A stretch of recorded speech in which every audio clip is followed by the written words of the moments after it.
Good morning. It's time for the front page, a digest of news from the end of yesterday's show through the night and into this morning. National news this morning: Florida is emerging from destruction caused by Hurricane Idalia. This from USA Today. Deborah Green wept when she described what Hurricane Idalia did to her town. I saw power lines down, the trees and buildings. I just didn't know what we were coming back to.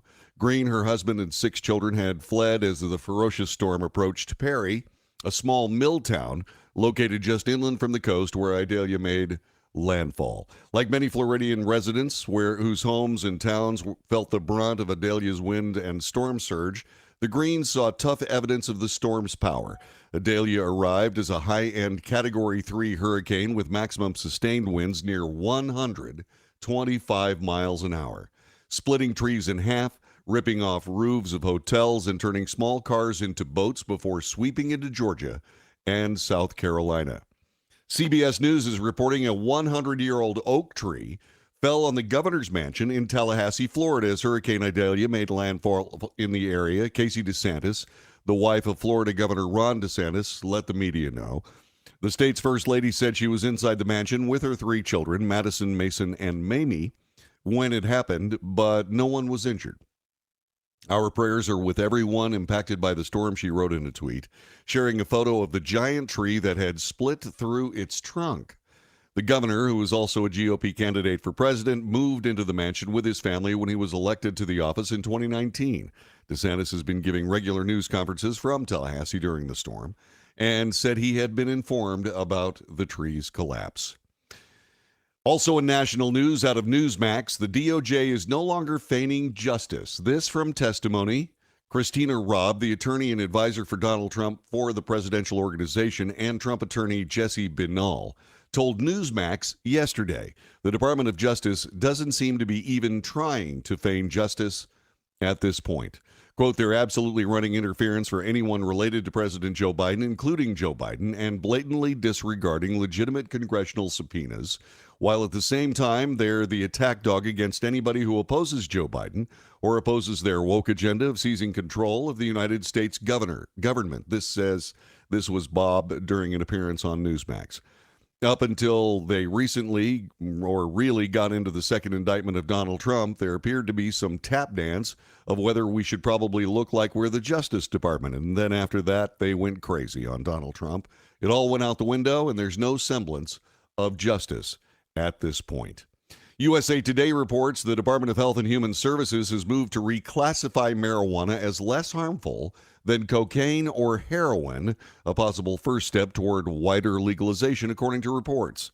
In a letter obtained by Bloomberg News, a Health and Human Services Department official wrote to Drug Enforcement Administrator Ann Milgram that marijuana should be classified as a Schedule III substance, which consists of drugs with moderate to low potential for physical and psychological dependence. It is currently a Schedule I substance, which are drugs with no accepted medical use and have a high potential of abuse, this according to the Drug Enforcement Administration. U.S. economic growth for the last quarter was revised downward. It expanded at a rate of 2.1% annually from April through June, showing continued resilience in the face of high borrowing costs for consumers and businesses, according to the government yesterday, in a downgrade from its initial estimate. This reported from ABC News. The government had previously estimated the economy expanded at 2.4 in an annual rate. The Commerce Department's second estimate of growth last quarter marked a slight acceleration from a 2% annual growth rate from January through March. Though the economy had been slowed by the Federal Reserve's strenuous drive to tame inflation with interest rate hikes, it managed to keep expanding, with employers still hiring and consumers still spending. News from the states today. Out of Alaska, President Biden will observe 9/11 in a departure from tradition. The White House announced this week that President Biden will observe the anniversary of the 9/11 terror attacks in Alaska, not at any of the 3 attack sites. Biden will travel to a military base in Alaska where he will mark the 22nd anniversary of the attacks in a memorial ceremony with members of the military and their families. White House Press Secretary Karine Jean-Pierre made the announcement on Monday. While President Biden participates in 9/11 ceremonies in Alaska, Vice President Kamala Harris and Second Gentleman Doug Emhoff will mark the occasion in a commemoration ceremony at the National September 11th Memorial and Museum in New York City. ABC News reports that the Nebraska governor, Jim Pillen, yesterday signed an executive order strictly defining a person's sex. The order notably does not use the term transgender, although it appears directed at limiting transgender access to certain public spaces. It orders state agencies to define female and male as a person's sex assigned at birth. It is common sense that men do not belong in women's-only spaces, Pillen said in a statement. As governor, it is my duty to protect our kids in women's athletics, which means providing single-sex spaces for women's sports, bathrooms, and changing rooms. Pillen's order came less than a month after Oklahoma Governor Republican Kevin Stitt signed an almost identical order. Out of California today, a San Francisco land commissioner, Alex Ludlam. He is the creator of the Doom Loop walking tour, which went viral online before getting canceled. He has resigned in a scathing letter to Democrat Mayor London Breed. This from Fox News. Quote, I regret that my attempt to bring situations or attention to the deplorable street conditions and rampant criminality in my neighborhood has been misconstrued as mockery of suffering individuals, Ludlam wrote in a letter that was shared by the San Francisco Chronicle. The former commissioner was reportedly identified after refunds for his Doom Loop walking tour, which was designed to show off downtown San Francisco in all its doom and squalor, revealed his email to the public per the San Francisco Chronicle. Out of Texas, CBS News reports a Texas resident contracted an illness caused by a brain-eating amoeba and died after going for a swim, according to officials. The swimmer developed amoebic meningitis. That's an infection which is caused by Naegleria fowleri, more commonly known as a brain-eating amoeba. This after swimming in Lyndon B. Johnson Lake in August, according to Austin public health officials. They have not publicly identified the victim. The single-celled organism lives in warm, fresh water, health officials said. It enters the body through the nose, travels to the brain. The infection is almost always fatal. Political news this morning. Senator Mitch McConnell had another freeze-up event, this in Kentucky. NBC News reports that Senate Minority Leader Mitch McConnell appeared to freeze again yesterday, this time during a gaggle with reporters in Covington, Kentucky, stopping for more than 30 seconds after he was asked whether or not he would run for re-election. McConnell, a Republican from Kentucky, froze in July at a news conference on Capitol Hill, going silent for 19 seconds before he was escorted away from cameras. McConnell is now 81. He returned shortly afterward, continued his news conference, telling reporters, I'm fine. Once McConnell re-engaged at the press gaggle in Kentucky, he responded briefly to another question about Kentucky Attorney General Daniel Cameron, a Republican. His aide then needed to repeat the question to him. USA Today is reporting that Rudy Giuliani, Donald Trump's campaign lawyer for the 2020 election, is liable for defaming 2 Georgia election workers by repeatedly accusing them of mishandling ballots. This according to a federal judge. U.S. District Judge Beryl Howell's ruling means the case can go to trial to determine damages. The decision came a month after Giuliani conceded he did not want to dispute that he made false statements about election workers, Ruby Freeman and her daughter, Shay Moss. Giuliani said that he made the concession to get past sharing of evidence in the case and to his argument the case should be dismissed.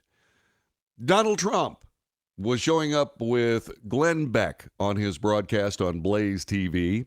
He gave some unsolicited advice to GOP rival Vivek Ramaswamy, who has garnered a lot of attention in recent weeks.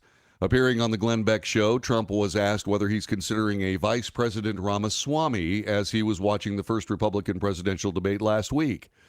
The former president said, well, I think he's great. Look, anybody that said I'm the best president in a generation, I don't know.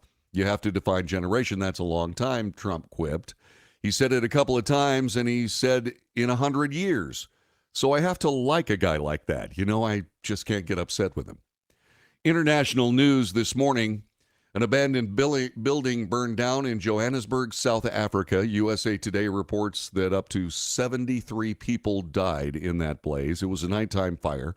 It ripped through a rundown 5-story building in Johannesburg occupied by homeless people and squatters. Another 52 people were injured in the blaze, which broke out at about 1 a.m. in the heart of Johannesburg's central business district.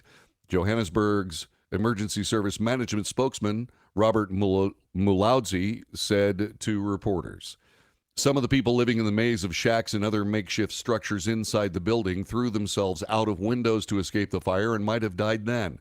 This according to authorities. 7 of the victims were children, the youngest 1 year old. This according to emergency services. National Pulse is reporting that Hungarian Prime Minister Viktor Orban has argued that Donald Trump is the man who can save the Western world and that the former president has the greatest foreign policy he has ever seen in the past several decades from any United States president. The endorsement came from yet another populist nationalist figure on the world stage, is likely to deal a hammer blow to Trump's presidential contenders, with Mr. Brexit, Nigel Farage, having offered his support to the 45th president in May. Orban made the comments in an interview with Tucker Carlson on X. Carlson has asked the Prime Minister of Hungary 10 minutes into the interview what his next move would be if he were in Joe Biden's position or the head of NATO, whereupon Orban quickly responded, "Peace immediately and call back Trump." Finally, in sports, the Washington Commanders will not be changing their name back to the Redskins. This according to team president Jason Wright. He was talking on 106.7 The Fan in Washington, D.C.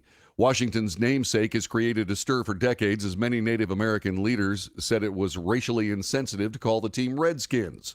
In July of 2020, the nickname changed to the Washington Football Team. That was only a placeholder, as Washington considered a new permanent name for the team. The name Commanders got the nod in February of 2022. The nonprofit Native Americans Guardians Association, NAGA, which is leading a petition to reclaim the Redskin name, recently told Fox News it was outraged when the Washington Commanders did not recognize them as a real group, trying to make something out of their viral petition. The organization referred to NAGA as a fake group, and the name change is, quote, not being considered, President Wright told the radio station, despite the petition, period. That is the front page for Thursday, August 31st, 2023.